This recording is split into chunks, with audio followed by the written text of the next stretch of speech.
Oke, jadi di sini kita bakal bahas pertama-tama tentang introduction ke basic statistics. Nah, kenapa sih awalnya kita belajar statistics? Jadi, statistik itu merupakan dasar dari kalau kita mau memahami lebih dalam ke ilmu machine learning ataupun AI, artificial intelligence. Seperti yang kita tahu bahwa kedua topik ini merupakan salah satu topik ataupun keilmuan yang sangat dibutuhkan pada saat ini.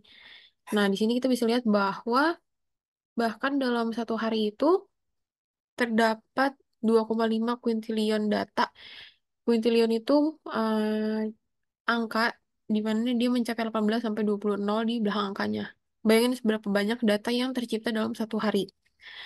Nah, bahkan dalam data yang kita temuin sehari-hari, biasanya kan kita pakai ketemunya tuh bahkan nyampe filenya itu gigabyte gitu kan. Nah, ini untuk dataset yang 100.000 rows dan 20 kolom aja, itu roughly 10 megabyte dalam size-nya. Nah, berarti bisa kita lihat bahwa data itu ada di mana aja dan banyak banget. Tapi information itu masih langka. Nah, apa sih bedanya data sama information? Jadi data itu merupakan fakta-fakta yang kita dapatkan dan kita kumpulkan. Sedangkan kalau informasi itu merupakan data-data yang udah diolah sehingga itu memberikan informasi yang dapat dipahami oleh manusia secara umum. Nah, terus gimana statistik bisa membantu kita dalam hal ini?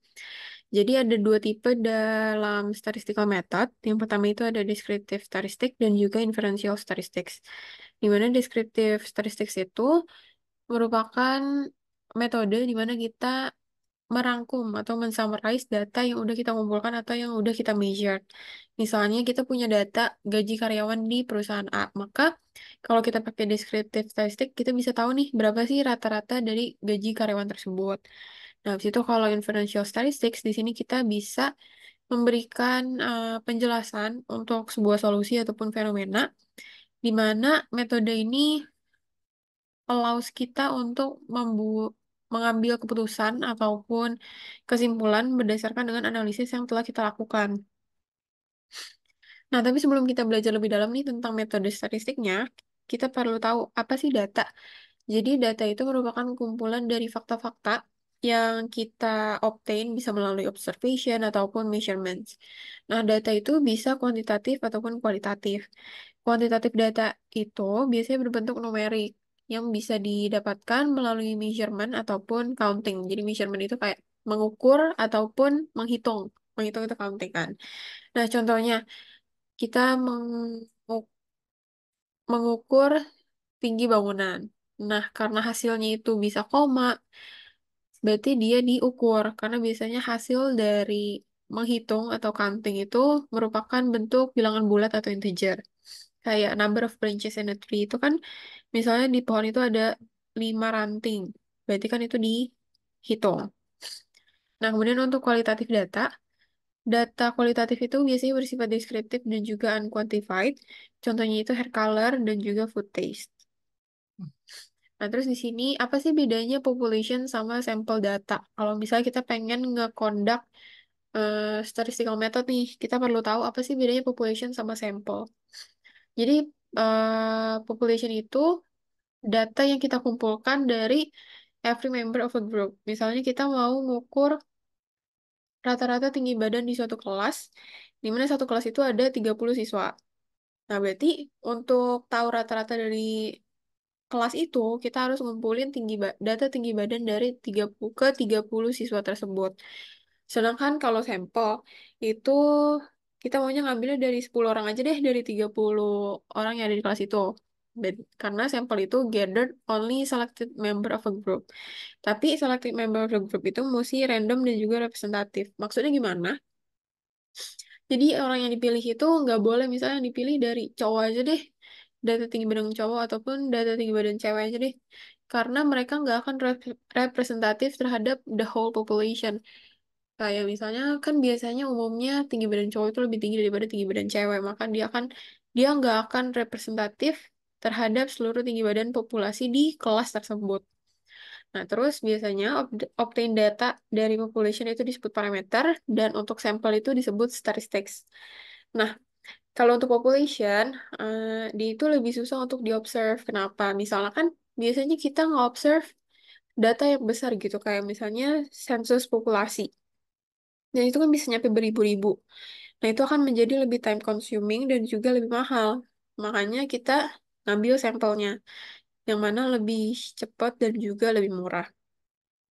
Nah, contoh dari population itu yang udah disebut tadi, sensus populasi data. Sedangkan kalau sampel itu bisa quick count dari presidential election. Nah, sekarang kita bakal masuk ke descriptive statistic. Jadi di sini kita bakal kenalan dulu nih sama konsep central tendency. Misalnya kita punya dataset, di mana yang tadi seperti udah kita pelajarin, di sampling itu samplingnya dilakukan secara random kan. Maka kita juga mengharapkan bahwa data tersebut itu terdistribusi secara random. Nah, di sini kita bisa ngelihat central tendensinya itu dari mean, median, dan juga mode atau modus. Nah, setiap measurement ini bisa beda-beda nih untuk apa yang kita pengen tahu gitu misalnya. Jadi untuk mean itu kita bisa lihat sebagai center of mass. Nah, nanti kalian bisa lihat di grafik di samping ini. Dan kalau median itu mendeskripsikan central value dan mode itu most frequent value in data. Nah, kita bakal bahas selanjutnya lebih detail. Jadi median itu seperti yang kita tahu akan menghitung rata-rata dari a set of number. Jadi di sini itu yang atas kita ada arithmetic mean. Pokoknya yang atas bawah sebenarnya biasa kita pakai yaitu arithmetic mean. Cuma bedanya yang bawah itu ada weighted arithmetic mean. Jadi misalnya kayak supaya mempermudah perhitungan, misalnya X2, X satunya itu ada 2, berarti W satunya itu 2. Pokoknya untuk mempercepat penulisannya aja sih. Nah, terus untuk median, nah, untuk menemukan median itu kita harus pertama-tama ngurutin dulu nih datanya dalam increasing order. Nah, nanti kalau misalnya kita punya sampel dengan size n, maka untuk ngehitung median itu kita harus ngikutin syarat ini. Nah, kemudian untuk mode, seperti yang kita tahu, mode merupakan value yang paling sering ada di dataset tersebut. Nah, terus kita masuk ke skewness. Skewness itu kita bisa lihat lebih berfokus ke mean sama mediannya aja. Jadi semakin besar perbedaan antara mean dan mediannya, maka semakin skewed nih distribusinya.